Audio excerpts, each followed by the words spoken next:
With great pleasure, I welcome you to another beautiful edition of Talk to Be. I'm so excited to be here today, and I'm sure you're happy to see me as well. Just a week without you seems like a whole year. Yes, that means I miss you. I am happy today. The show is Talk to Be. It's Talk to Be, baby. Gay, gay. You know how we do it on the show. It's your favorite show. Whatever you're doing, you have to stop it for now. Stay glued to your TV screen. Watch this and you will learn something. I am Dr. Abiola Adebayo Akinrinde. Today's edition will be a bit slightly different because of my guest. I have somebody that I respect so much, a journalist that's been in the media space for about 25 years, if you know what that means, an icon, a young man that is doing so well for himself. Today, I'm going to be having, don't let me introduce him yet until after the break. It's going to be a beautiful day, trust me. All right, but please note that all views and opinions expressed on this show are solely that of my guest. They are not of me, neither is it of Talk to Be. I'll go for a short break. When I'm back, you'll meet my guest. So stay tuned. I'll go.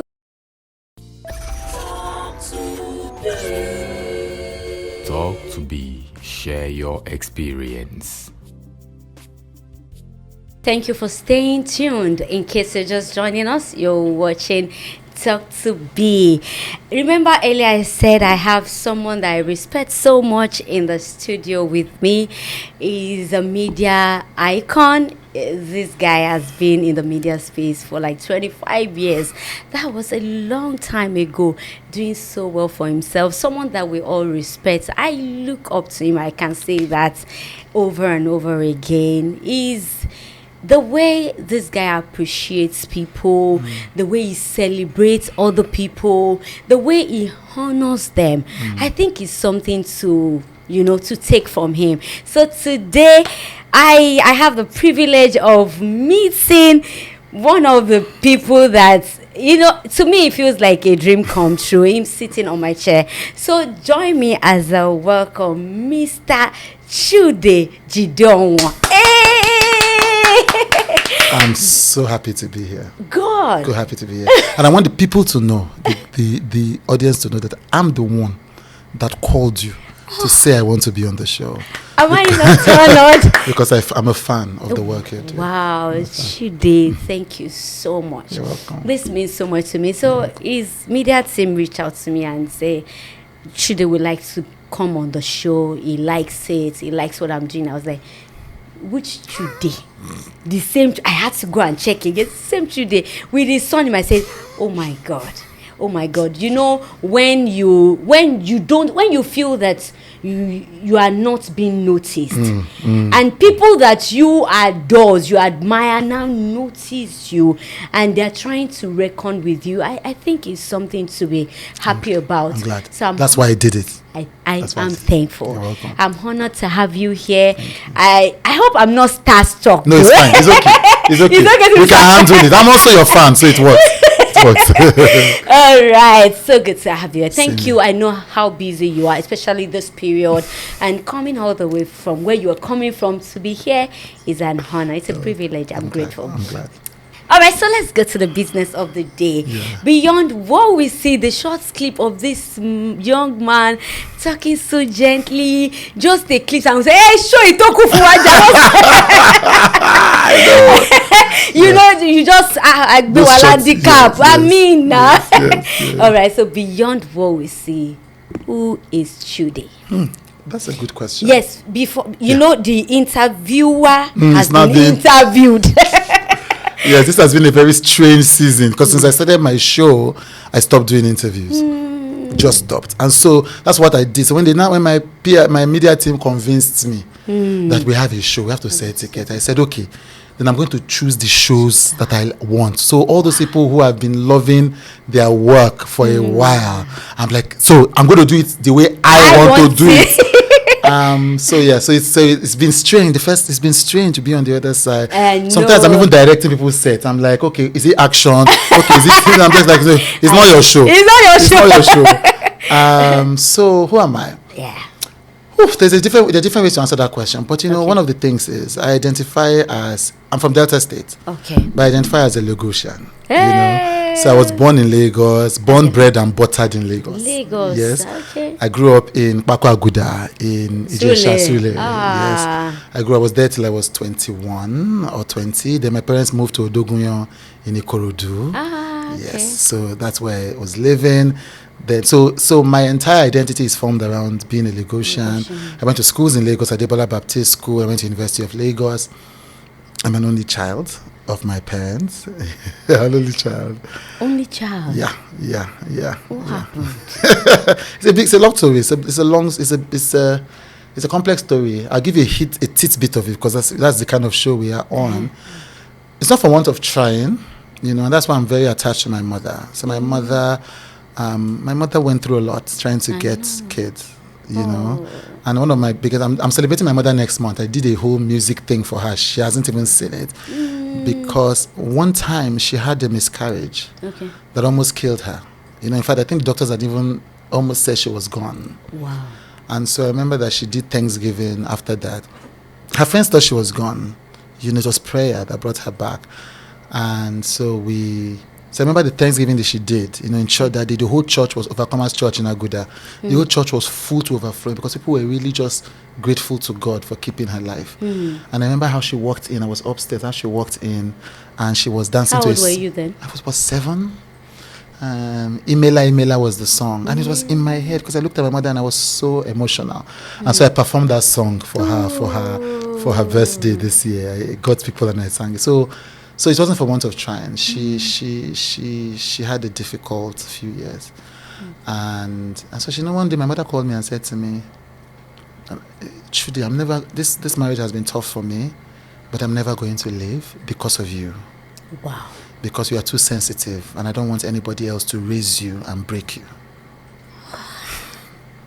Yeah. Wow. Yeah, and she was right because I'm very sensitive. If my mother hadn't been there, I don't scatter.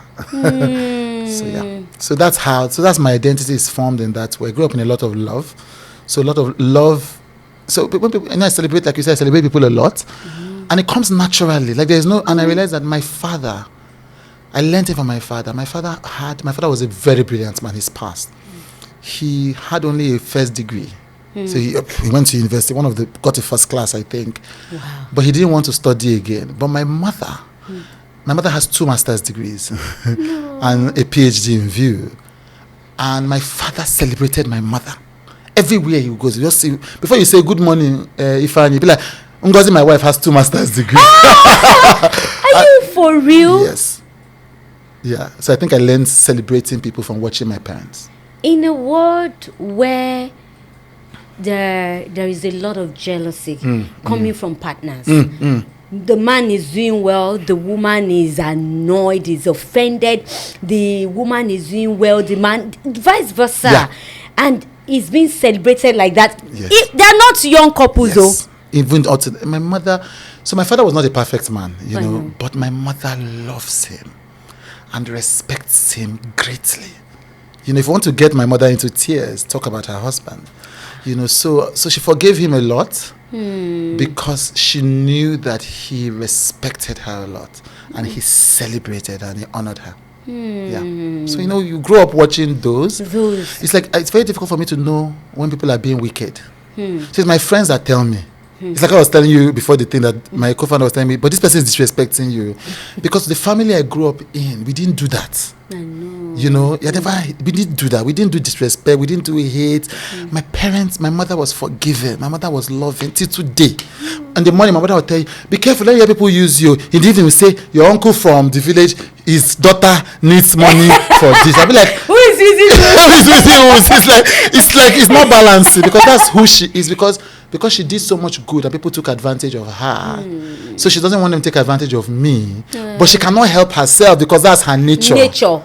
And that's how I grew up. I grew up just seeing my mother being nice. We're living in 2-room apartments in Akpakagoda. And we had like 3 family members living with us, because of my mother. How were you sleeping? It was that one is a long story. How were we sleeping? I don't know. I think one person was, 2 people would be in the room. My mother and father would be in one room. 2 people would be in one room, and I'll sleep on the floor. Actually, no. Yes, I've never thought about this in a long time. So the 2 people on the bed. 2 of my uncles would be on the bed. Then me and somebody would sleep on the floor on a mat. And you were sleeping like that? Yes. Because that's how my mother was. That's how I grew up. Yeah. I saw your, was it a documentary that you were doing for the icons, the journalists, and I was I watched that more than 3, 4, 5, 6 times.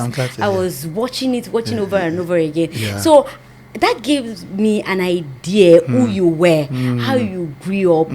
I could see that you seemed to be like this what we call them in Lagos, get inside boys. What does that mean? Get inside.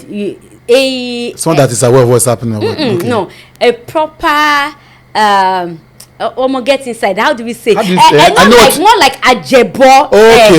Okay, but not okay. Not hair, right. not but somebody that is cultured. Right. Oh, right. I got you. Grew up with a hair like you can't do nonsense. Right. And then you were mentioning the likes of Fumi, Yoda, Yes. Juma. We didn't have TV.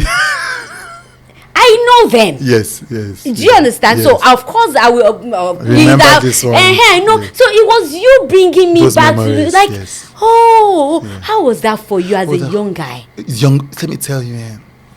One of the things that is amazing to me is that I'm a TV presenter, because when I was young, I loved watching TV. And these people in this box, it was like they were in another world. TV.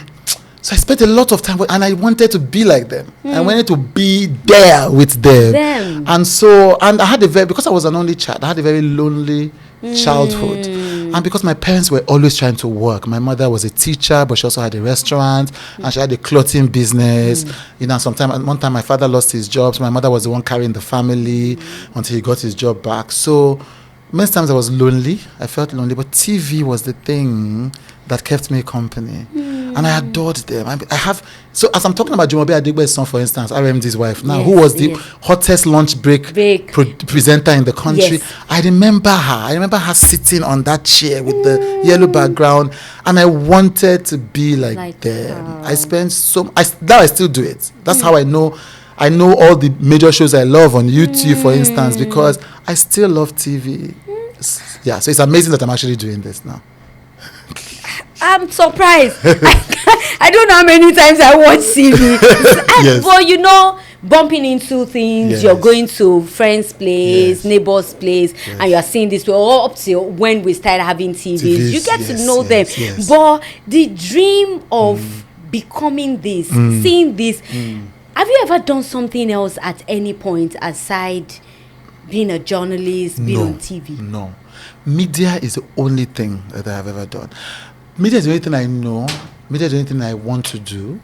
Many years ago, I'm going to say a proverb, one of my mentors, Tony Khan, he used to be the editor of Hints magazine, Hearts magazine, when he was 21. And one day he said to me, Chude, peace for one place, so you go foam. Peace for one place. So Stop going from one place. Stop going from one place to one place. If you want to have impact, stick in one place. Wow. And I know Nigeria is a tough place, so people do a lot of things to survive, which is fine. Yeah, but so when I was young, when I was in my teen years, if you ask me, what do I want to be? Journalist. I was very clear. You didn't want to be a doctor? You didn't want to be a lawyer? There was a time I wanted to be an accountant, and I studied law. You did? I studied law. I'm a lawyer. I'm actually a qualified lawyer. Went to law school, everything. Oh, wow. I wanted to be an accountant when I was mad. Because if I had done accountant, I would be miserable. He said when I was mad. When I was crazy, I wanted to be an accountant. So, but in my teenage years, when I became 12, 13, I realized I wasn't. So I wanted to be an accountant because I wanted to make money. I didn't want to be poor.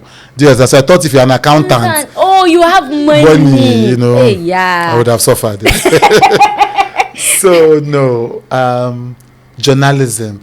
From when I was 12, 13, anybody who knew me in Mayflower School, Ikene, knows that journalism is what I you went to do. I went to Mayfair. you will see a lot of your fans there. They are abroad. Really? Yes. I see them in airport. It's airport, as you are right, it's airport that you see They are Mayflower people. abroad. Mayflower, they will reach out to me. I know. They are abroad. I know them. Yes. Okay. Yes, so I want to be a journalist. I've never done any.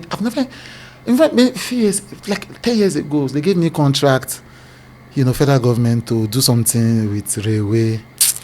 It was a lot of money, but now I look at the code, I'm like, I have to now find somebody that knows this work. Then after building something, I'm not going to find someone that knows the work. Yes, then what if the person doesn't deliver the work? Then you now hear me in front of news, failed contract, abandoned roads. I'm just like, you know what I said? I gave it to one of my friends. I'm telling you, that's how I am. Let me do it. I said, please, the wala is too much. I'm crazy like that. So many years ago, I decided that media is all I'm going to do. So I decided, okay, if this is what you are going to do, you have to structure this business well so you can make money. Because Nigeria is not a good place to be poor. Do you want to be poor in America? I think poor in America, you get social security now. If you have an emergency, they rush you to hospital. Do you understand? But in Nigeria, you can't afford to be poor. There's no social security. There's nothing. A lot of people don't have. So it's like you yourself, if you want to lie down on somebody, the person should be standing now. People are not standing well. I know. So I decided that if media is the only thing I'm going, all my investments, so I invest in some other, but even most, like 80% of my investments are media. So I believe in the media so much. I also learned from Dangote many years ago to invest in what you understand. Yes. So that's what made me say, I'm like, okay, I'm going to make sure that the media I'm investing in can make money, but I'm going to focus on media. Wow. Yeah. Interesting. I would like to know, how did you start with Chude? I know you've been in that space for a long time, but that's your major show, right? Yes. What informed that for you? Right. I don't know how to explain it, but 2014, I just realized that I wasn't enjoying my life, and I'm succeeding. Okay. But I wasn't as happy as I thought success was going to make me happy. I thought success, when you're young, you think that once you have money. So money. Yes, I'm not talking I have money, I have a jet, I'm dating a supermodel. Literally, I was dating a supermodel. Like someone that had, when you like somebody, I'm like, if this person can date me, that's how I know that my life is complete. Sweet. Everything is. So I'm dating this woman that I had been crushing on for years. Wow. I had just hosted the Future Awards in Aso Rock in December 2013. Myself and Debola are co-founders of the Future Awards. President Jonathan hosted the Future Awards in Aso Rock. The vice president was there. Minister of Ngozi Okonjo-Iweala was there. Akinwumi Adefishina of the ADP was there. Tony Elumelu was there. Wow. John Momo, everybody was there. Iboko Awoshika. It was huge. It's Aso Rock now. Nobody, until now, I don't even think there's any private event that has been hosted in Aso Rock. That's how so published my book. I think at that time I had been listed Forbes 30 under 30 that year. I think that was the year I was announced CNBC African Young Business Leader of the Year. Red Media had won PR Agency of the Year. Our media group had been nominated as African Business of the Year, along with Dangote Group and others. So this kind of year I had, I was flying high. I was speaking, I've spoken in like 14 countries of the world. I was in the cover of an Italian magazine. Guinness took me to South Africa to shoot a promo along with Fino and others. That's my year. But the year ends 2014 and I'm not happy. I'm telling you, I just feel like something is I'm just missing. not inside. So we held the Future Awards 2014. President Buhari was there. Governor El-Rufai was there. Governor Amechi was there. I think Governor Fayemi was there. I'm just trying to describe how Gengen the thing was. Asha performed, I think. The band performed. 2014 December. After the event, me and my girlfriend were supposed to travel to, I don't know, some exotic place. I said, I'm tired. I don't want to. I'm tired of life. I don't want to do. I'm just tired. I feel empty. I feel empty. So I said, no, I don't want to go. Let's just stay. So she got upset. She didn't even talk to me for a long time. So she didn't come to the house anymore. So I went and checked myself into Intercontinental Hotel in Lagos, in VI. Checked myself and stayed in the room for 1 week. Didn't come out. Didn't come out. put up the blinds. I was just tired. Just tired of life. I'm like, if all these things cannot give me joy, what will I do? So I wrote down in my diary, I want to begin a journey to joy. I wrote it down. I want to begin a journey to joy. Essentially, I just want to be happy. Like whatever I need to do to be happy. So 2015, I broke up with my girlfriend, and she's I don't want to talk about it because some people may know who it is, but I couldn't even explain why. Not that I'm more mature, I should have handled it differently. But I just thought, I don't want you to come and, I don't know what is wrong with me. I don't want to add you to my problems. I needed to do something then,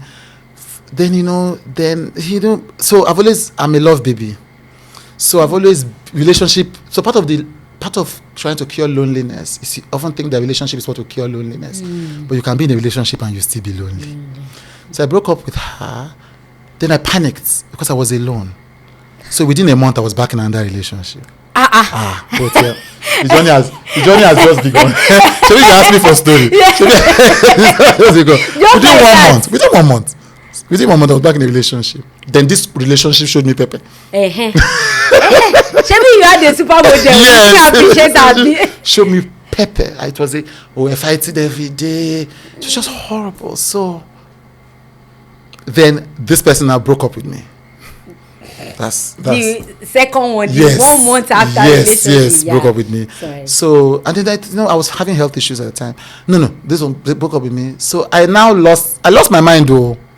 This is not a small thing. Lost my mind. Over the girl that left. Yes. Oh yeah. Then my friend said I should go and see a therapist. I'm like Kotoye now. Like how am I going to see a therapist because of heartbreak? Hard guy. Hard guy. So, but so I said, you know what? Why am I ashamed to say it? If I was sick in my hand, maybe I would go and see a doctor. So I went to see a therapist. So the therapy kind of helps me, but it's like I'm still feeling this sense of dissatisfaction with life. Then you now add this relationship issue. But the therapist helped me, so I was still managing. Yeah. The first time I'm telling this full story like this because I put it in my book. But I feel like to get to how I started my show, people need to understand. Then 2015, yes, so this is 2015. 2015 and ended. This 2025. Yes, so that was 2015. So 2015 ended. My therapist helped me, so I was still continuing on my journey. So one of the things the therapist told me to do is I should not have any relationship for 1 year. Okay. That I need to work on myself. Yes. So you were the problem. That I was the problem. Yes, you are always, when it comes to relationships, it's always your problem. The first relationship to sort out is relationship with yourself. So I did that. It wasn't perfect, not as if, but I tried, for 1 year. Right. Then January 2016. So I worked on the presidential campaign in 2015, the popular presidential campaign. Everybody knows 2015. The candidate won. So we're on a high. People were talking to us. Everybody was calling us. All the agencies. So we signed up. Our company was contacted by the Ghanaian candidate, the person that the Ghanaian presidential candidate. So we signed up to work for them, Okay. And I think after a while, we signed up the Senegalese candidate, and I think we signed up the Kenyan candidate. Then we signed up 3 banks. At a point, Red Media Africa was working for 3 banks at the same time. So we had signed all these contracts. January, February. I think December or January. I'm forgetting the timeline. I think around January, February. So this is how the company was flying high. In January, February, things collapsed. All the people that signed did not start spending. So we signed contracts. Yes. Start work. They will say, we are not yet ready. Why? I don't understand it. So, like everybody. At the same time. And so you see the story I built. By that time, everything I started working when I was 15. From that time, I've been going up. The business, anytime I run a business, I've never owed salary in my life. Because I always save 1 year's salary in bank accounts. That's good. Yes. Wow. So that we are not looking for money for salaries. Always saved in bank account. So we've never touched that money since I started running business. It's the money has always been there. I used to boast with it. For the first time I had to touch that money. I panicked. Now this I had to understand, this life is funny. So one day like that, so One day I was speaking at an event at Whitbaker, along with the person who is the chairman of Access Bank now, Ige Mokwede was a keynote speaker. I was on stage with Ige Mokwede, and I was broke. And we're talking about dealing with building business in times of economic volatility, big English. And me, volatility. Volatility is your name. And I'm looking at all these people and I'm thinking, so this is how my life can spoil, and nobody can help. I remember sitting on stage and thinking, so because we had tried everything, we were going to talk to the client, we were trying to win new clients. Nothing was moving. Viola, nothing. I know. You are just like, so I thought, okay, is it a spiritual problem? I went to do deliverance at Prayer City.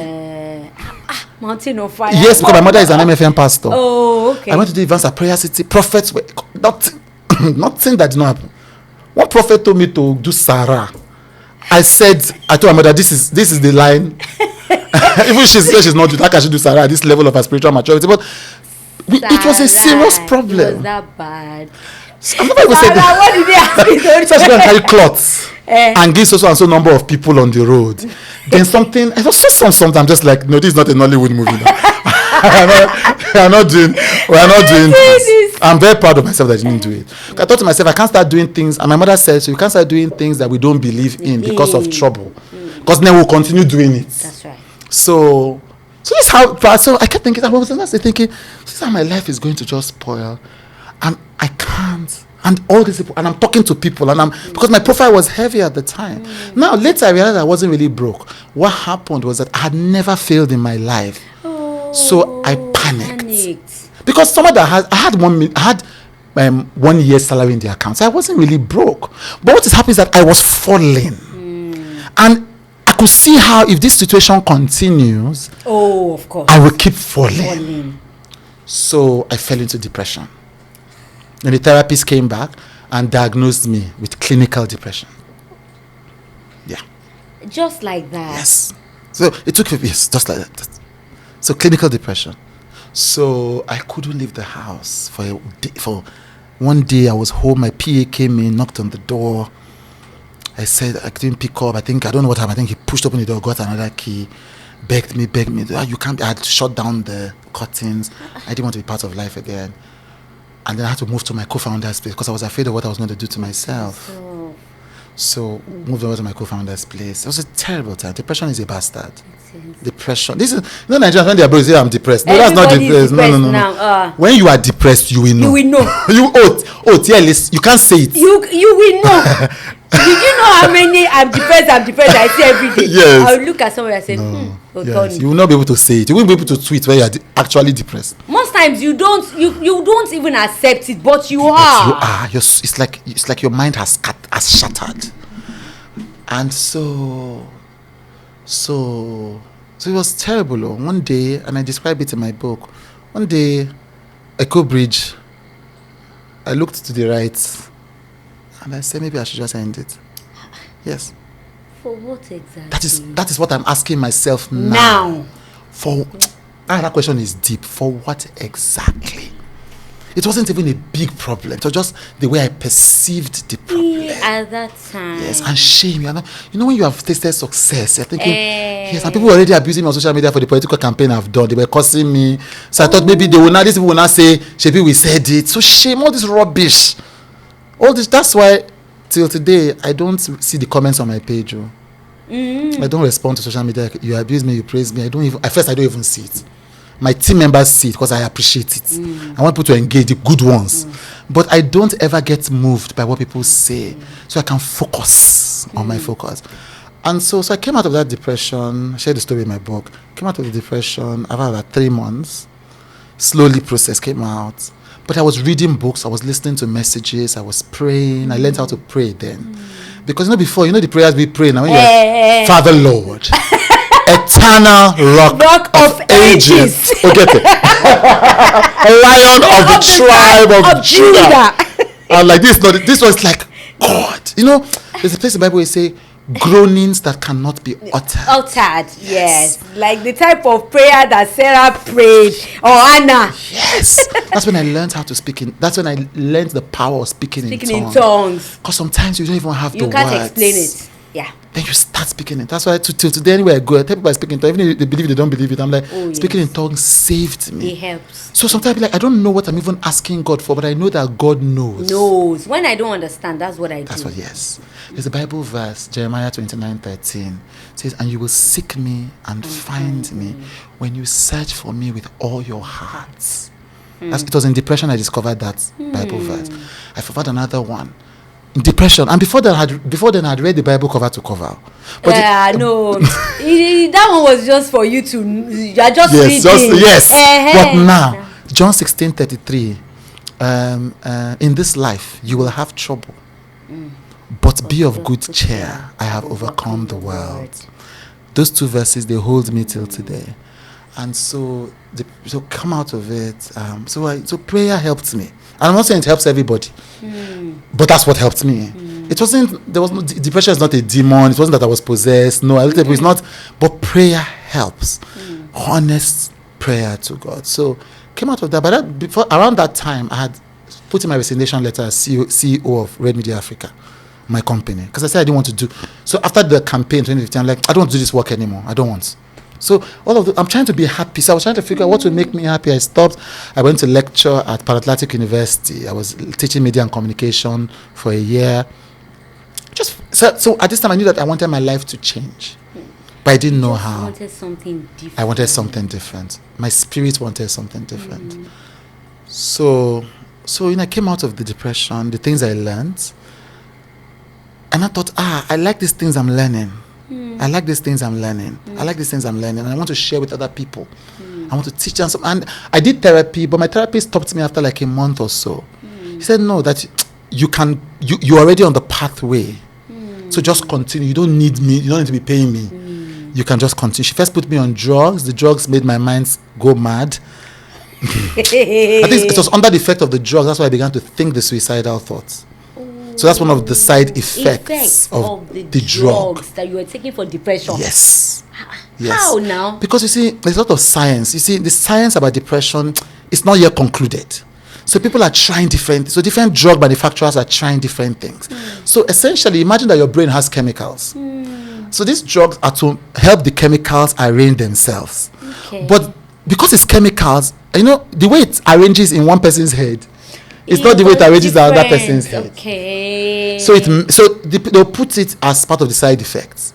Do you understand? So, but when you need help, you will take. Let me even try it. And my doctor told me she doesn't think I should do drugs. Like, I don't like the way I'm feeling. Let me even try. So so we did. So she told me that I could continue this journey by myself. So I continued. So by January, February, I had recovered fully from this depression. 2016. Recovered fully. I started doing something called the Joy Master Class. Okay. To teach people what I had learned. Because the things didn't cost me money. They were free. So I'm like, when it comes to depression, when it comes to anxiety, there are things you can do. There are other mental health issues that you may need medical help for, but depression and anxiety, they are scientifically confirmed tools that you can do. Meditation, gratitude journaling, all of these things that can help you with those things over a period of time. So I wanted to teach people that. But at the same time, I thought that, so I'd learned so many things, and I didn't like Nigeria anymore at that time. I thought, this country, there's so much hustle, everybody's angry, so I wanted to go abroad. So I thought, for me to maintain this joy I found, I need to leave this country. So I said I was going to go and do my PhD in America or the UK. Yes, this is real life. And so I applied for my PhD. I'd done my research proposal. I'd contacted professors. I was just looking at the email the other day to accept my research so they could guide me on application, all of that. In the middle of that, I applied for and I got a fellowship to Yale University in America. Yes. And I thought, okay, let me not continue that. Let me first go to America. Yale is one of the biggest universities in the world. I said, when I go to America, now we'll meet. And Yale was one of the universities I was going to apply for my PhD too, because I wanted to do a PhD in religious study. I wanted to study the life of Jesus. Pastor Chude. I said, God, Chude. So I said, let me go to Yale. Let me meet with these professors at the seminary, all of that. At some of the schools I was going to study. I think I applied to Union Theological Seminary. I was going to apply to Columbia, all of that. So I was applying to the schools that had strong divinity schools. Yes, that was it. That was my life. I had to go to America. I thought, okay, I'm tired of celebrity. That even this celebrity is even the problem. Let me go and live a quiet life. I would teach. I would speak. I would write. I would write and teach. So I went to Yale. It was to cut a long story short, it's during Yale. So that program, I spent a lot of time by myself in America. I met a lot of professors. I read a lot of books. I read over 100 books in 2017. Yes, 2017 was when I did Yale. So, okay, this was next year. So 2017, yes. I read over 100 books because I was just hungry to understand why I was unhappy. What is it? I felt like, they tell you that when you pay your tithe, your life will not be tight. All those things. Oh God! So I was disappointed in God. And I thought all the things that I had learned, they didn't really help me when trouble came. All the things you knew. So, for instance, I wrote in my book. I said, I thought God had failed me, but then now I knew that I was serving a false God. You didn't know God. I didn't know God. Because God, the real God, didn't promise us a trouble-free life. No, He didn't. He literally says, in this life, you will. It's a promise. You will have trouble. So how could I have said that God had disappointed me? It's not possible now. He has told you He has told you now. He says, in the trouble I will be with you. So not that you will not have trouble, but you will pass through fire. Be there. It's like asking God, where were you when they were putting these people in the lion's den? He was there now. And then they came and saw a fourth man in the fire. That means that even in the fire, he was there. Even before them. So I realized that no, it wasn't God that disappointed me. I hadn't met God. And so in America, so I did this. So I was reading, trying to understand all the things, trying to rearrange my mind. You were trying to change a whole mindset that you have had. That's it. That's what I was trying to do. So I was hungry. I was reading with fire. So around November, I realized, somewhere around here. You're going to tell me a few books that you read because it's going to be useful for some people. Right, I'll be very happy to. So I decided at some point, what I want to do with the rest of my life is teach people how to live joyful lives. That's what I said to myself. That's all I want to do. Journey to joy. Yes, that's all I want to do. I didn't even link it. It was later when I was writing my book that I remembered that this whole thing started in 2014. Because when you write something down, you move on with your life. Now you have to pay rent, do all kinds of things at the time. You don't have time to be remembering what you wrote in your journal. When you live in Lagos. I live in Lagos. So I said I went, and I didn't know how. How am I going to do it? Think about it now. Say I want to start a business to teach people how to have joy. People are still looking for how to make money, how to find husband, how to get job. I'm like, so I didn't know, but I just knew that's what the Holy Spirit put in my heart. This is your assignment. So in America, I decided I was going to come back to Nigeria.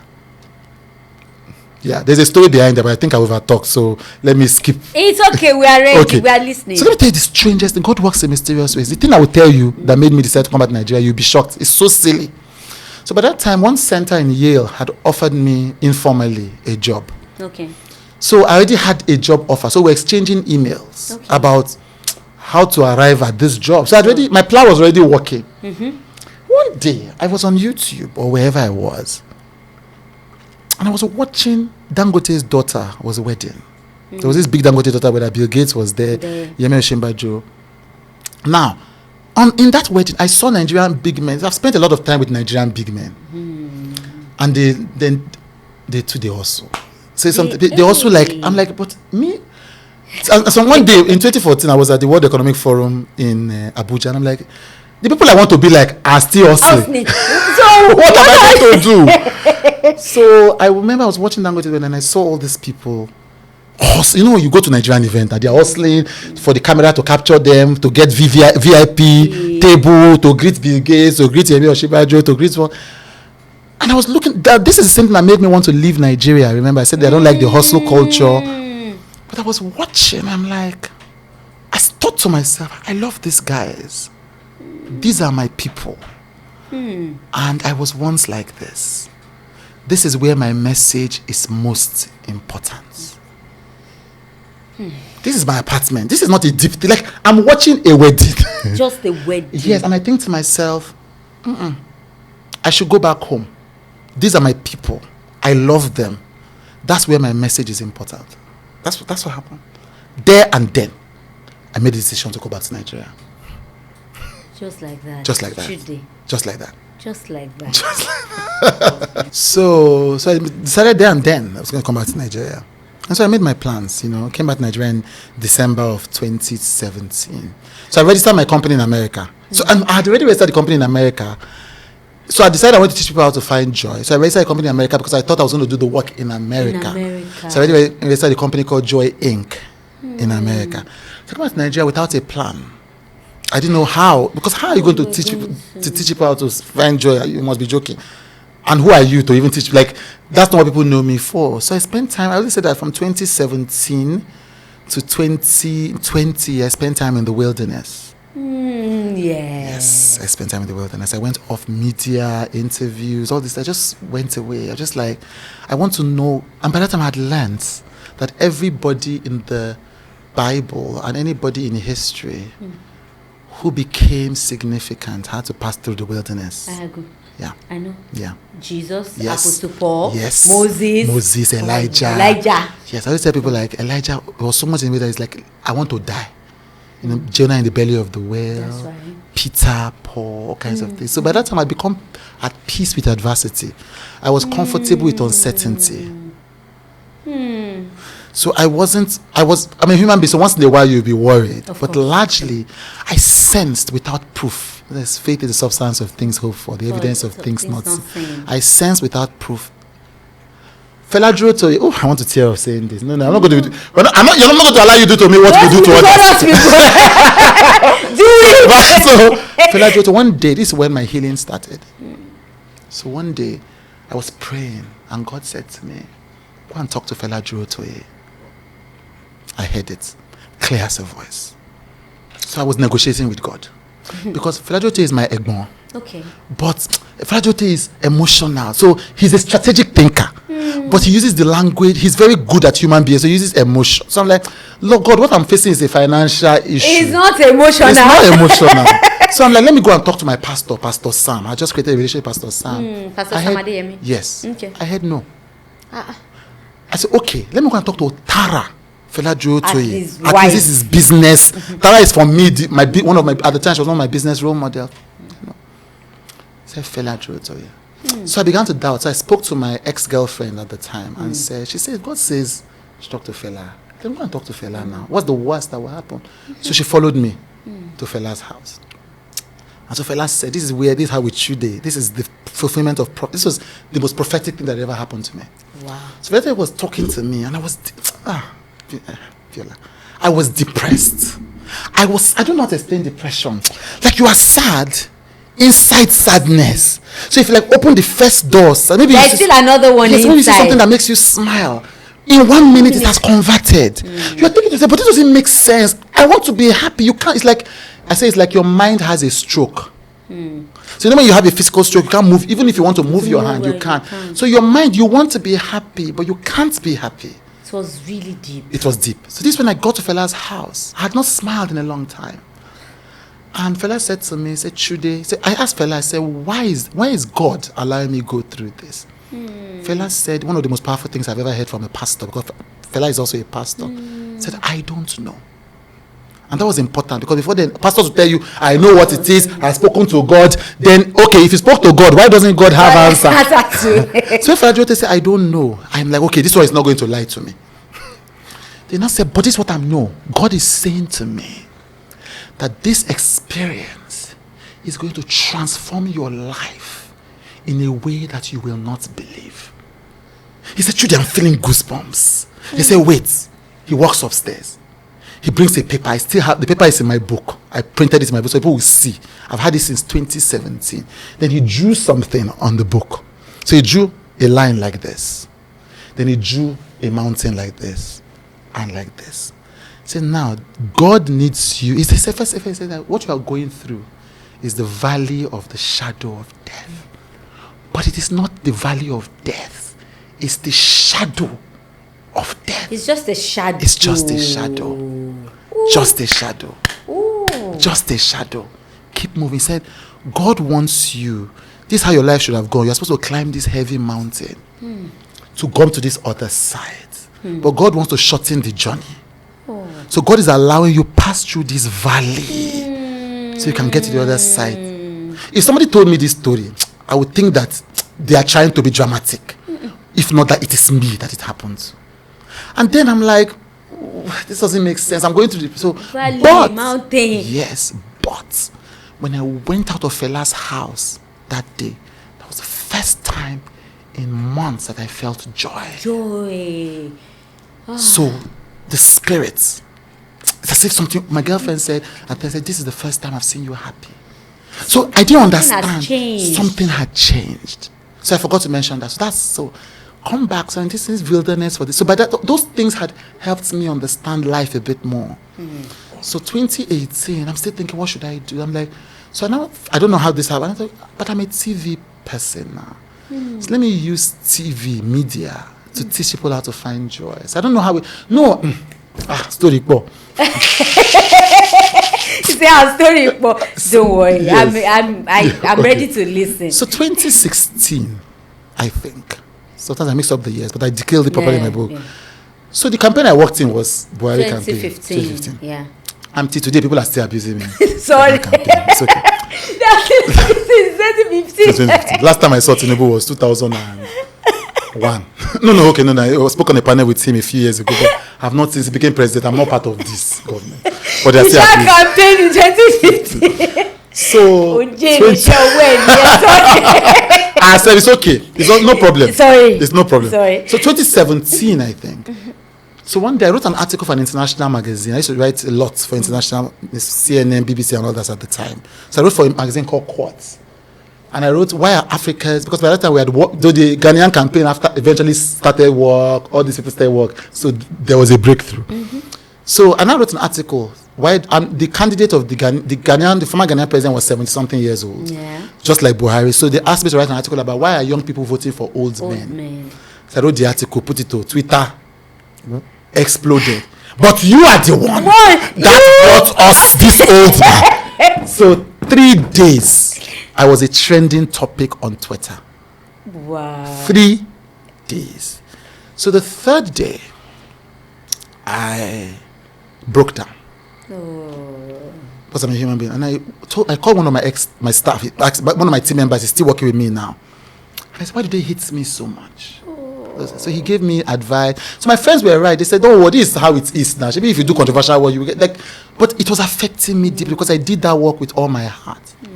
And these people, you have to resist the urge to shalaye because the more I was trying to convince people, the more they're like, you must be a joker. You've collected money from politicians. You are not going to tell us that you did it with your heart. God punish your heart. There's nothing people were not saying to me then. Oh, wow. So then I went on YouTube and I searched for what to do when people hate you. Yes. Deep. So that was how much you thought you were really hated. That's what I thought. So I stumbled on an interview that Oprah was having with a woman called Brené Brown. After watching that episode, it healed me. Wow. So I made a commitment to myself that one day I'm going to do a show like this. That when a young person goes on YouTube to search for the problem of their life, my show will give them an answer. Wow. Yeah. But that was in 2017. 2017, around March. Trump had won in January. I think I wrote it at the last week of January or February. That's when this happened. Okay. But again, I had forgotten. In the Bible, when you're reading the Bible, somebody made a promise to God, and the person forgot. Then God, you'll be thinking, how can you forget a promise you made? I understood now because life is happening. So I think sometime in 2018, and I remembered the promise that I had made that I'm going to do this show. I'm like, this is the best way to teach people about joy. So I went and recorded 13 episodes of my show. I did interview with Tony Abraham. Okay. I did with Bamilenri, the influencer, Auntie Betty Rabo, Genevieve Magazine, Omawomi Waje. I did a complete season. Very beautiful. Together. I did it in 2018. Then I didn't release it. Because this is my show sometimes we were sitting in an interview, they say hit show. It'd be like film. I cannot believe that my show is a hit. I'm telling you, I tell people they think it's a lie. They think maybe I'm trying to motivate them. So when I finish, I said like this show is so beautiful, Nigerians are not going to watch it.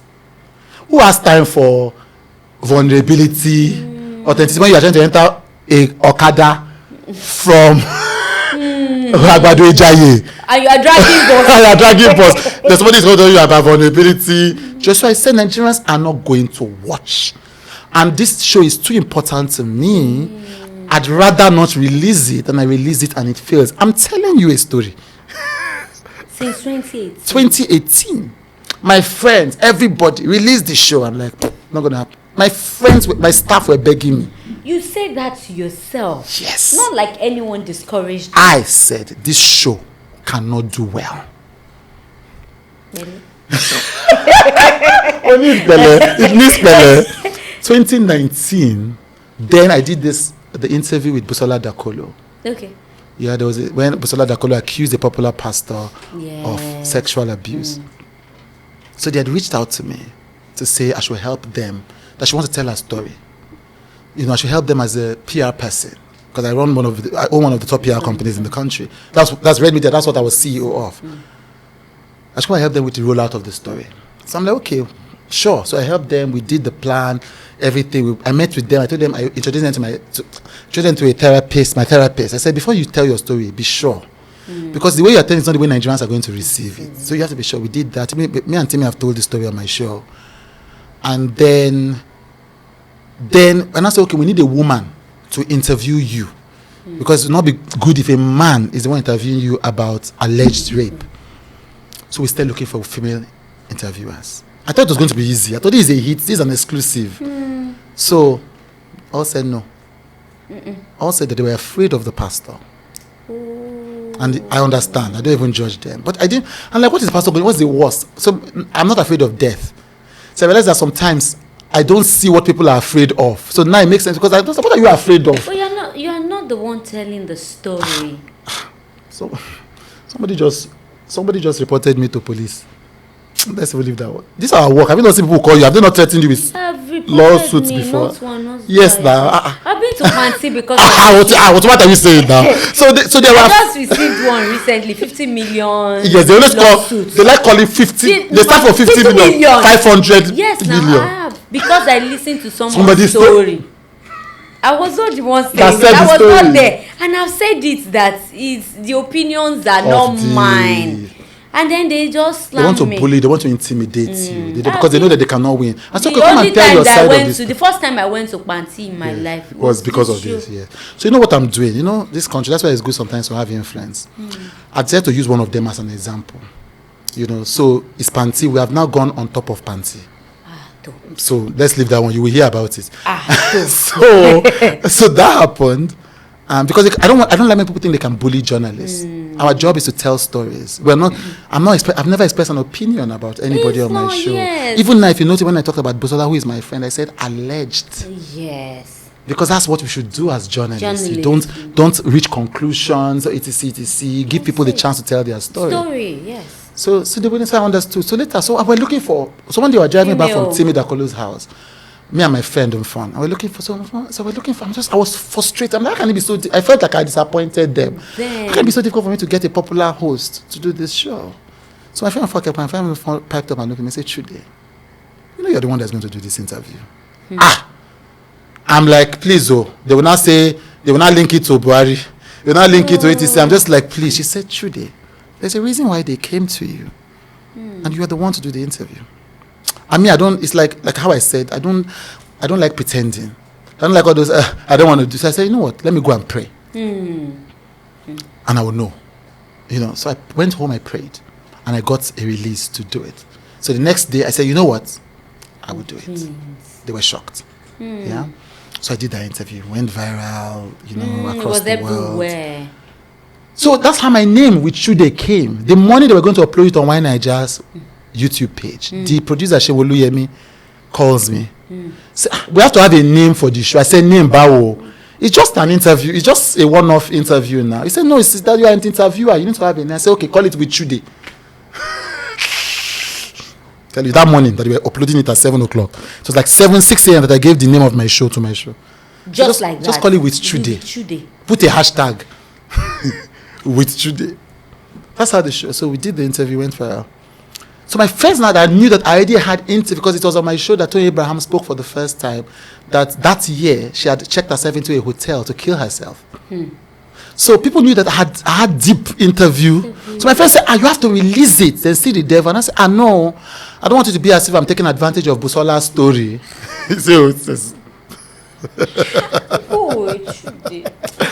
So that's how it is. So throughout 2019, so my staff, people were telling, I don't want to call them, some popular people, release your interview. I'm like, no.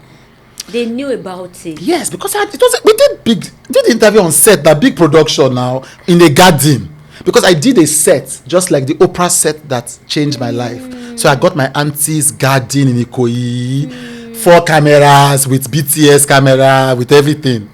We spent money now. We got big celebrities now to come on the show. And you kept. So everybody knew that I had recorded, kept it. So January or December of 2019, I got my staff together for a strategic meeting. By the time I got my Joy Inc., we're just doing small things. I said, okay, no, I really want Nigerians to pay attention to our joy message.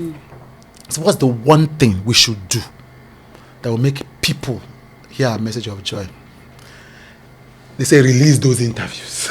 Wow. I said, no, there's a program I do every year called the Joy Retreat, where I get people to spend 3 days with me, teaching the lessons of joy. People pay almost $1,000 for it. So that one was already making money. So I'm like, no, now let's do this one that is already making money. They said, no, video is the present and the future. But at the time, our show with Chude, thanks to God, has inspired the movements. But at that time, none of these interview shows were existing. There was no interview podcast. There was mainstream. It was either TV stations, and those TV stations were not putting their shows on YouTube or putting it on podcasts. So there was nothing for me to use and have confidence, and Nigerians will watch an emotional. There was nothing like with Chude. Now there's Talk to Be. There's all these great shows. So it can look confusing now that we know that this thing can work. But then I remember the first time I got 25,000 views on YouTube. I went to die. My show can get 25 in a country of skits makers. I didn't believe it. So there was also a strategic thinking behind that. Nigerians don't want this show. I don't want. So generally we came back. They said, okay. So they said to me, so I said, but what if? So they said, but you're the one that did the personalized psychology. You can start. People want this. So I said to my friend Nilo Yenekon, who was in that meeting, and the filmmaker No Dash was also in the meeting. I like to call names so people don't think that I'm capping. So I said to them, but you're the one that did the personalized interview. So it shows that people. I said, no, the personalized interview is a special show. That was a special thing. There's no way, even if it's a rat that did it, it will blow. So Nilo Yenekon now says, it's like somebody saying that anybody could have scored the goal that Kano Nwankwo scored in 1994. But it's only Kano Nwankwo that scored it. So if you did an interview and you did it well, and people received it, that means that they are ready to receive more from you. So I said, okay. And I went and prayed. Finally, I went and prayed. I said, okay, God, this was going to happen. I never even thought about YouTube or all these other things. I said, I'm going to call. By then, I had done shows in other stations, channels, TV, all of that. We had Robbie Mines on with Ebuka as our show. So I didn't want to, because I didn't think the show was going to succeed, I didn't want to go and meet Mr. John Momo, who is the chairman of channel, a big mentor. Because I didn't want to ask him for another favor for a show that I don't even think is going to succeed. So I said, okay. Everybody now said we should go to TV. So everybody said, okay, let's go talk to TVC. I'd never done anything in TVC before. So I said, okay. So I prayed. I said, okay, God, this was going to happen. If I call TVC and TVC says yes to the show, and I will know that it's your plan for me to do this show. So I called my friend Mariah. I said, I want to. She said, well, she's not that. Okay, she'll give me the number of the person. I got to the office that day, and the person is my friend. We had been friends from his time in Ebony Life TV, the head of program. Within 2 minutes, the show was approved. So now, there's no excuse. So that's how we got here. So after that, I realized that I now had clear confirmation that God wanted this show to be out in the world. So he said it, and then we were about to release the show. COVID now hits. And I'm not like, devil, you are playing with me. You are playing with. But by that time, I was once I'm convinced that it's you God. were convinced already. Once I'm convinced. So first week after shutdown, first episode with Tony Abraham went live. This long story is how I arrived at my show. Wow. With Chude alone, it's a long story. Yes. Wow. Yes. Wow. Yes. I mean, but then you can see God's hand in it. It's just obvious. Sometimes we just don't pay attention. You would have done this long time before that time, Yes. Or maybe it was not time yet. Yes, but also what I've learned is that God, the door never closes with God. With God. He will take you, if God wants you to do something, God will take you to the belly of a whale to do it. So I think that what happens what happened, because none of us, you can never, we only know in part. Yes. But I'm like, I think that God rang the first bell, rang the second bell, but kept ringing. Yes. Because he says, I will never leave you nor forsake you. So when I was ready to listen, then I heard. Yeah. Maybe you wouldn't have gone through all that those. if I had listened. You see, let me tell you something I just remembered. I used to live in Civil area of Body Thomas, and I used to walk around the road in the morning. As part of what I've learned, part of my routine for joy is I walk a lot. It releases endorphin, whatever it is, it releases in the body. And one day, before this depression happened, I was walking on the road and I heard, would you still love me if I took away everything that you had? I said, I reject it in Jesus' name. You reject Jesus in Jesus' name. Exactly. And I said, I remember saying, God, don't test me because I will fail. It was later. You know those things that you hear. You know when people say they hear from God, because it's not. Sometimes you think maybe I'm not running. Maybe my mind is talking to me. It was later I realized that I had got a nudge. So Oprah says, when God knocks gently, whispers, then He knocks gently. Then each time God will increase the tempo until you hear. Yeah. So I think that was what God was doing, was increasing the tempo. And there is a mission that you have to do. There's a mission that you have to do. But it didn't make sense. This with Chude still doesn't make sense to me. So I put up an interview, I'll come back 1 week later, 300,000 views. And I'll be looking for, what did they say inside the interview? Telling you, don't believe it. I don't believe it. How does that make you feel then? See those Nigerians that I said I didn't love. The other day we're shooting a promo content. I've turned to content creator because of this my show. Shooting content for my show. Then beautiful thing. Then the Agbero boys see me. I know they want money, but it's like, I'm on Instagram, I'm on TikTok, and I always say all this blow. You can be blowing for people speaking English. When the people on the streets know you, that's when you know that you have really blown. You are there. And I just think these are the people that I was saying I was, and I felt so much love for them, even though they want to still obtain you. Yes. But there's still love. It's just love and obtain. Street love me. So love and obtainment. And I thought to myself, so I love Nigerians so much. Because Nigerians helped me confirm what God sent me to do. Because the show doesn't have sponsorship. My sister, are we not in this day together?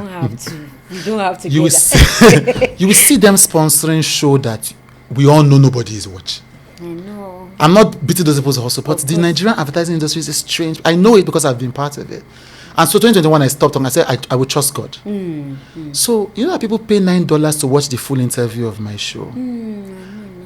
The other day I saw one celebrity, because I can look at the back end. I saw his name, his email address, that he's the one that paid for the show.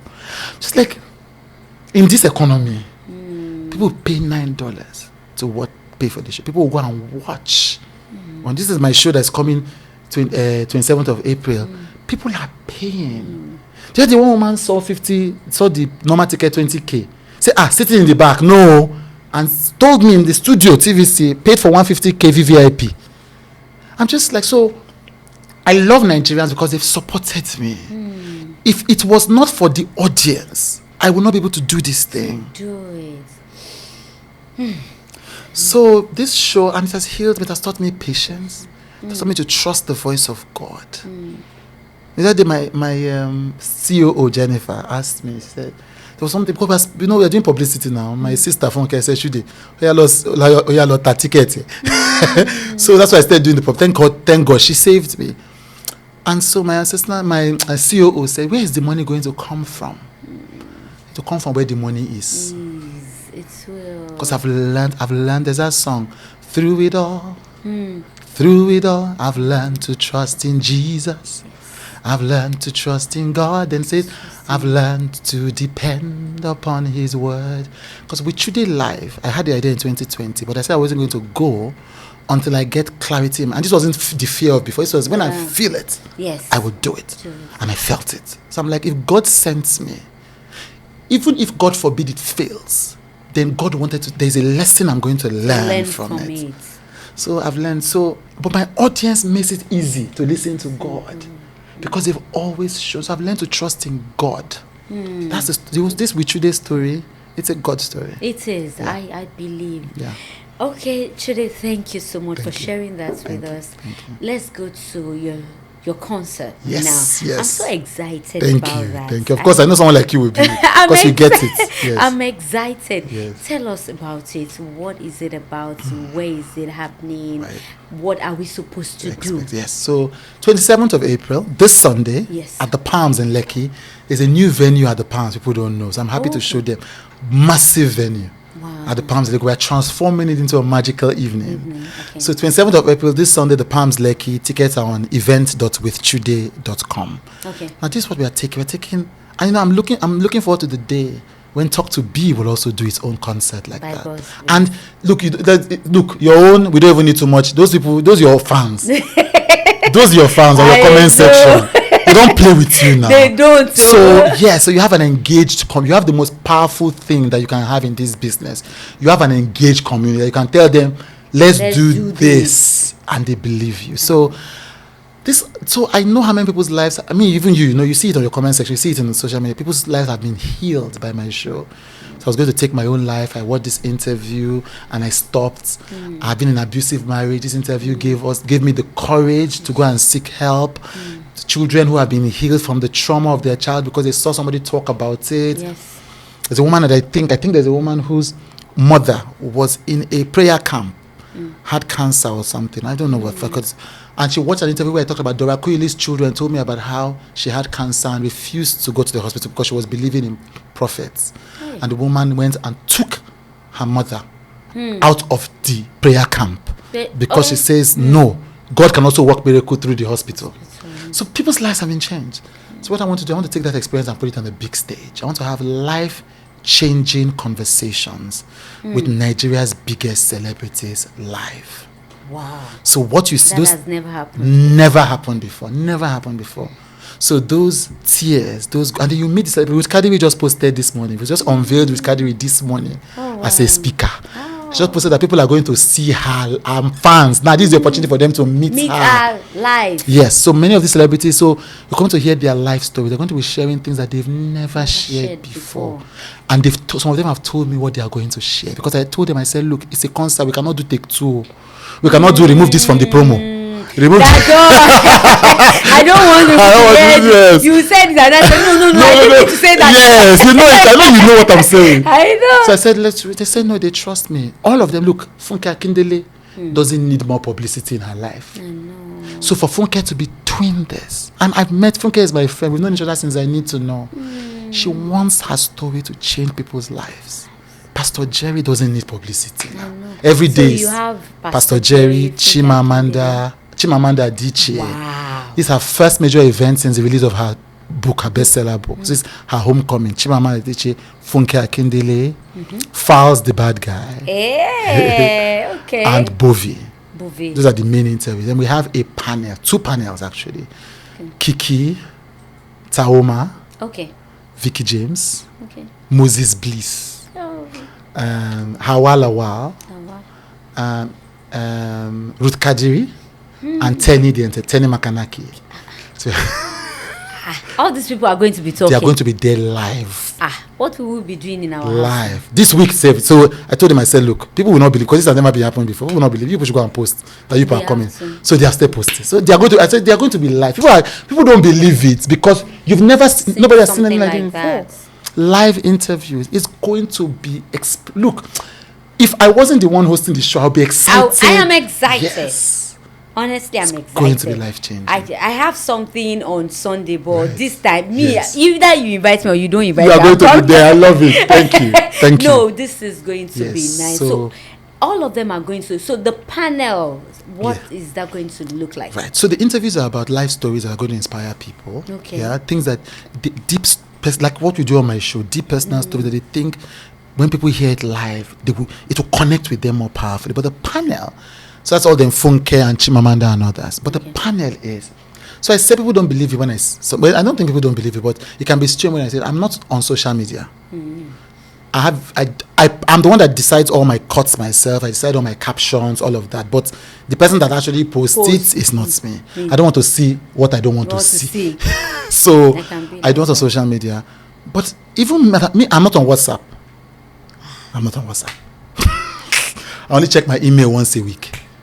Yes. So I rather go and pay somebody. I'll spend the money to keep my peace of mind. Yes. So, and we're all different. Some people can answer, some people can hear, some people can be abusing them, and they are responding to you. They don't feel it. Yes. So even me, I don't have that mind. So I avoid it. Exactly. So, I was trying to make a point about this. Yes. So, but even me that I'm away. Life is too fast today as a creative. You know, before when you put a TV show, you put it out, a weekly show, before you will hear, people have to send letter or email. Now, the feedback is immediate. So, social media defines our lives now, and as creatives, it's the most. So, I want them to have an honest conversation. So, look at Vicky James, for instance. There's nothing they've not said to Vicky James. Nothing they've not said about her marriage, nothing they've not said about her faith. I want her to understand how she can keep going in spite of those things. And she's not mad. She's not mad. And actually, Vicky James is actually very joyful. If you engage her, and first and foremost, I have to say this about you, Vicky. So well behaved. So well behaved.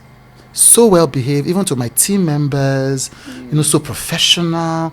Says what she would do, does it when she would do it. So it's not because of clout. It's not because of social media that she's succeeding. She's succeeding because she's a professional. Yes. And people, she's talented. She's talented. So I want to have an honest conversation about how to survive in this age. Things are fast. Economy is hard. Relationships are fraying. People are envies everywhere because of social media. You open your social media, you think that now I say, well, this is not where I'm supposed to be in life. Other people's life are moving forward. My own life is not moving forward. I know, right? Yes. And even some of us that have achieved, once in a while, it can get to you. It gets to you. So I want to have an honest conversation on how you can keep going in the midst of intense pressure. So that's what the panels are about. Real life. How do you handle the day to day? That's what this panels are about. Yeah. Wow, it's going to be very serious. I think after I leave here and I'm going for rehearsal, there's an orchestra. So it's not just, we're doing a show. A concert, Malaso. We can't miss this, definitely. Orchestra, how much is word. the ticket? Tickets are 20,000. Okay. We had to fight promoter because I have a promoter. Promoter is one of the biggest promoters in the country. She did the Davido show at TBS. I think she did Olamide at the National State, all of that. So 20,000. I had to say, let's make it, and then VIP is 50K. Then VVIP is 150K. So they're different for everybody, but everybody, I love everyone. Yes. So we're not going to, it's just going to be a great show, whatever ticket. So 20K basic ticket, 50K VIP, and 150K VVIP, and tickets are on event.withchude.com. And if that's too long, go on my page. That's all I'm talking about on my page this week. Now, okay. So you can click the bio and you can be able to buy the ticket.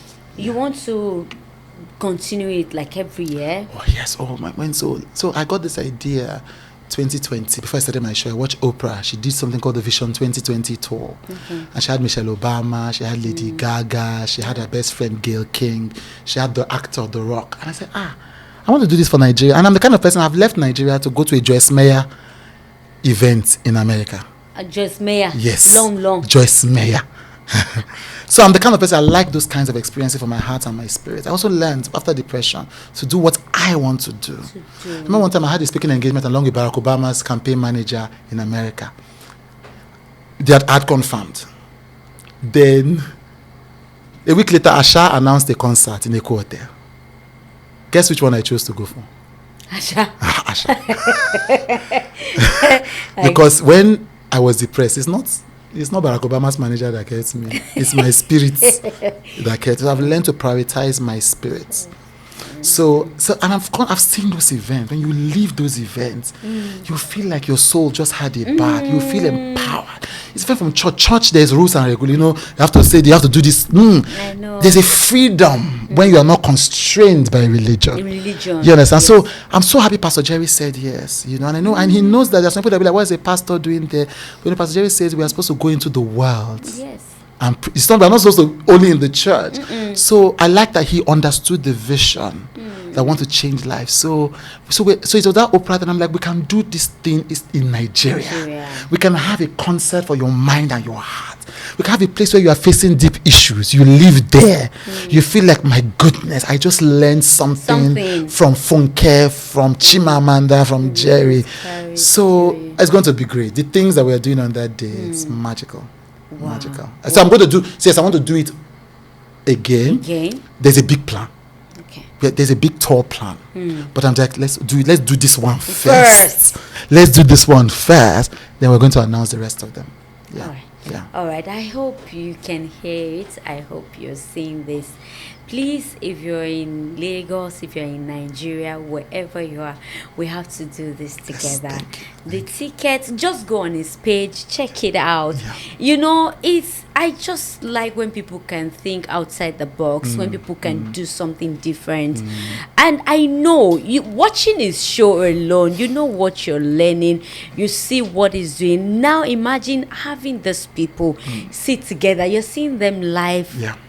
Telling you their life story. I know that will be life transforming. It will be life transforming. Yes, it will be life transforming. I believe. And then, like Ruth said, so those who are just like, let us just go out on Sunday. It's also okay. Come and meet your favorite celebrities. Come and meet Danny Makanaki. Come and meet Ruth Kadiri. Come and meet Ebuka. Come and meet Moses Bliss. Come and meet them. So it's like, anybody come. You will have a blast. And then your life will be changed at the same time. So we can't wait to see all of you. We can't wait to have you. Please come there. Let's support this man. Let's do it again. All right. Lastly, before I let you go, what has your story taught you? Your experience. Class is never over. What I mean by that is that whenever this life is like a school, you think you failed, there's no failure. There's no failure. You stand, you try again until you die. You keep trying. There's an opportunity to recover. I wish there's a way I can say that it not look like motivational speaking.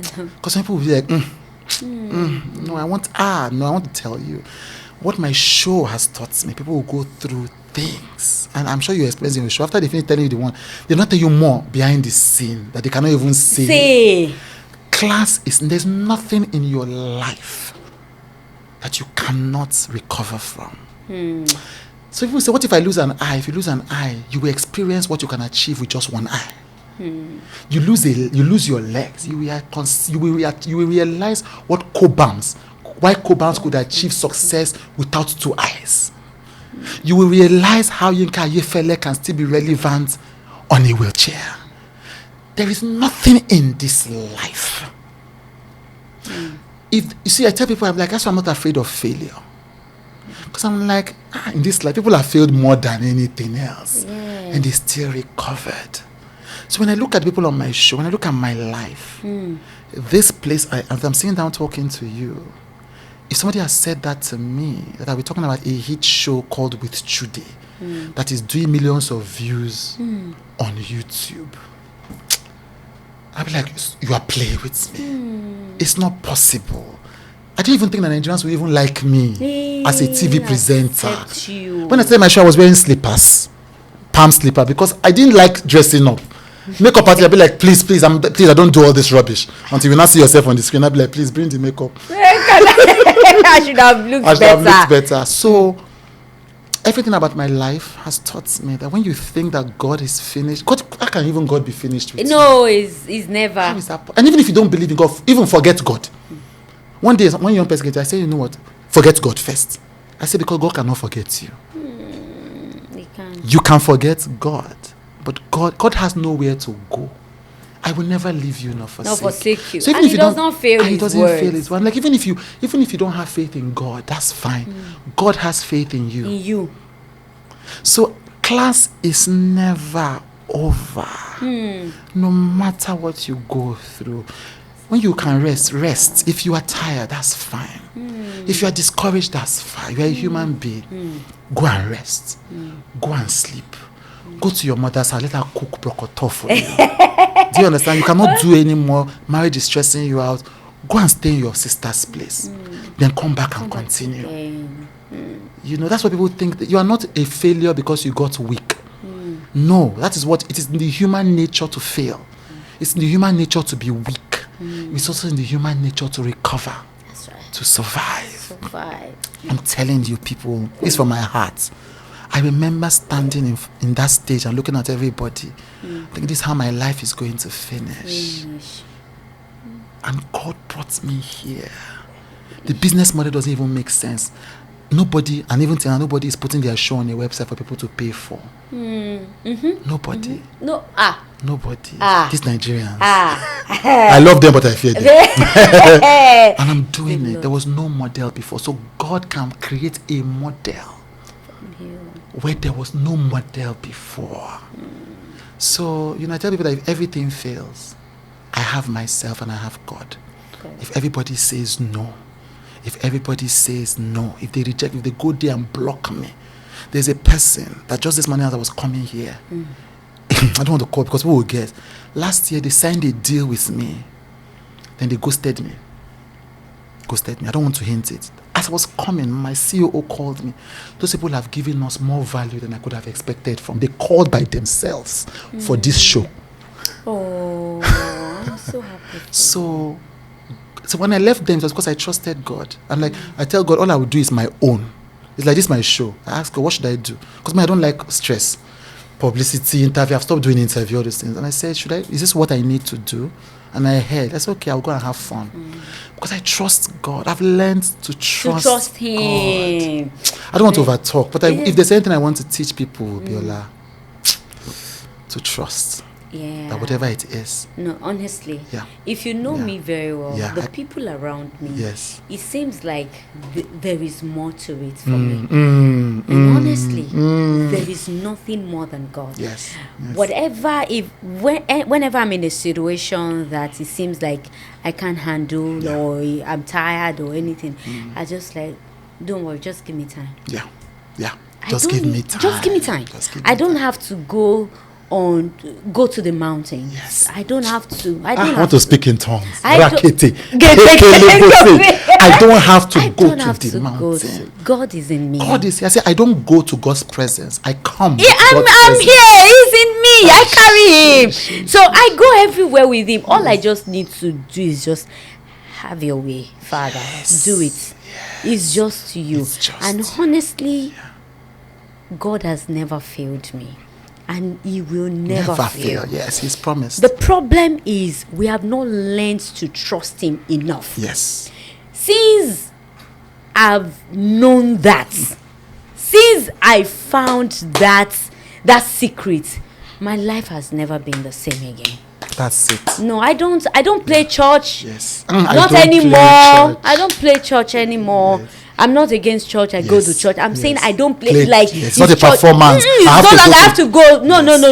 Yeah. Because God is not waiting for me to perform before he approves me. He's just one there. day soon I'm going to speak in tongues again. No? Yes, he's just you there. understand? God is closer than we know. You see, sometimes I tell people, I say somebody has committed a sin. Now it's when from God, but God was there now. He was there with you. He saw it already. So better go and ask him for forgiveness. Just move on. God is there. He's not human. He's here with us now. He's sitting. He's watching you. He's just waiting for you to just let him do. Because God will not force himself on us. He will not. So the moment you just let him, I've learned to do that, and he has made everything much easier for me than I was struck. So I don't struggle over things anymore. That's it. I don't. I don't. I just let him. Yes. As at yesterday morning, Yeah. I had a lot of things to do, a lot of issues, a lot of things, bills to sort and everything. Yeah. And I was just like, before we slept, and I was just joking. You know when you do like, it was long. Where do I Yes. go from? Oh, so Yeah. where do I go from here? Yes. And everything. I was just. I told her she's there, my peer, and I just said, Yomi, I don't know. We might do. I said, but don't worry, God will handle it. Yeah. Before 12 noon yesterday, it was handled. I love it. I love it. I love it. I didn't Yes. I didn't do too much. Yes. All I Yes, did was just trust Yes, him. yes. If we can believe him, Yes. to know that he will not fail. Yes. I hope somebody is listening. I hope This they is a listen. true life story. I'm This is my telling you. secret. I don't have anything anywhere. I've never trusted in. I don't trust in horses. I don't trust in chariots. But I've learned to trust in the name of our Lord. Yes. Yes. I've learned to trust the Lord our God, and He Yes. has never failed. Never. He will never fail never you. fail you. Just trust Him. Yeah. My take home today would be that class is never over. It's never. I will take that home. I will use it. And I hope you're holding that. You can hold yours. He has said a lot, but that's mine. So regardless of what I'm holding on to, you can pick it up. You can pick up your life again. You can do well again. Life must have failed you, but God will never fail you. He's waiting. All He wants is just your attention. Yeah. He just wants you to trust in Him enough that He can do it. Yeah. And once you let Him, He will do it. Yeah. I know that. Chude, Thank you. Thank you. I'm so happy I did this interview. I'm so happy. I love your show so much. Thank you. You know, I love it. It's so authentic. I know. It's so, now I'm saying, I'm like, this is what people always say to me, and sometimes I don't believe them. So I'm like, but I watch and I'm thinking, what's so, and you know that this show comes from a place of depth. You just feel free to talk. Well done. And then the moment you do it, you feel so happy. You feel light. Yes. You feel that. So now I also understand the reason for the show. I didn't understand so well from the beginning. Honestly, I am understanding now. It can be overwhelming. Yes, it has to be. It can be. Yes. But I tell you, seeing people healed, seeing people happy, seeing life transformed. Sometimes when I wake up to some messages on my phone, it's like my head will blow. Like, Emma, but at the same time, hearing testimonies, seeing somebody that was hopeless getting hope, seeing people that you don't even expect. I was the wedding, the Priscilla's wedding that we went to, and I saw people coming to meet me and telling me how the show has been. As in people that I will look at them like, you? Yes. You, a woman said, I'm a lawyer, my husband is a doctor. You have done so well. Your show. I'm like, and you? I'm fulfilled doing this. I'm happy. And then seeing people like you calling me to say you want to come and hearing your story. So I know that this is God. This is God. This is God. Interesting. I just occurred to me. The first time I discovered the show was when you had that crisis, and that the guest that came on the show, and I thought it's such a beautiful thing, because what happened I didn't watch the show, I watched your reaction to it. And I said, this is a person that understands the place of purpose, because it was the pain you were feeling was authentic. That's when I became a fan. People didn't know it cost me. I can imagine. I can imagine. But I'm telling you, it was a phase. Yes, that's it now. That's it. First go to the fire. It's the valley of the shadow. It was a shadow. It was a shadow. It was a shadow. And here we are today. I'm glad you came. Thank you, Chude. It's just a tradition on the show. Right. I know it's not it for you. Yes. Thank you. I'm aware of the tradition. Thank you very much. Also part of the tradition. Thank no matter you. Who you are. Thank you. No, I like gifts. Thank you very much. Thank you. All right, guys, this is where I'll be saying goodbye. Above everything that we have said, number one, I hope you know that God is with you and He will never leave you. And please, I want to get your ticket. This show is going to be amazing. Get it on event.withchude.com. Event.withchude.com. Events.withchude.com. com. Yeah. Please get your ticket. Let's gather there. Let's support this man. He's doing so well for himself. At 40, he has achieved so much. Kilo de Chude mark power now. All right, guys. This is where I'll be saying goodbye. In whatever thing you're doing, put God first, be determined, and stay focused. I'm Dr. Abiola Adebayo Akinrinde. Till I come your way, same time on this same channel next week. Know fully well that God loves you more than the devil hates you. I love you and God bless you. Know fully. Talk to be, share your experience.